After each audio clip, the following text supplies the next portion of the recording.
Akisa mimi ndafanya ngoja niambie bwana wangu nyumbani yake. Siko tu sawa sipende hicho. Hapana, hicho kidogo na mimi kisaza tu mimba na anajua mimba ni yake. Na tu aje mimba unaweza toa mambo na kuchiti ilianza enzi za kale. Alafu niize mtu anafanana na wewe. Si kwani si mimi rafiki yake, si mimi ni mtu wake wa ushauri.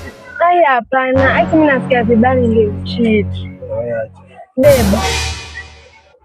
Kigongi. Nimekusikia. Ukaamuni ninyoroshia bibi nikienda kazi, si ndio? Nikakulipia fare kutoka Western mpaka Nairobi. Si ndio? Ukanigongea bibi. Bebsi, hivyo venye nafikiria. Alikuwa amekuja ameniambia best yangu amemtia mimba.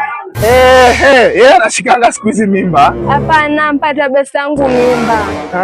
Kumbe hata uko na mimba. Hapa mimi sina mimba. Rafiki yake ndo ana mimba. Nyoko. Fuck your drinks and go. Sitaki kuona. Sasa bebu unanifuza juu ya nini? Sasa hata sijasettle na Robi na ishie na vipi bro. Niongoje nikuje napanga nywele na kichwa yako. Wewe amujui. Unanifuza ni? Amuni stupid.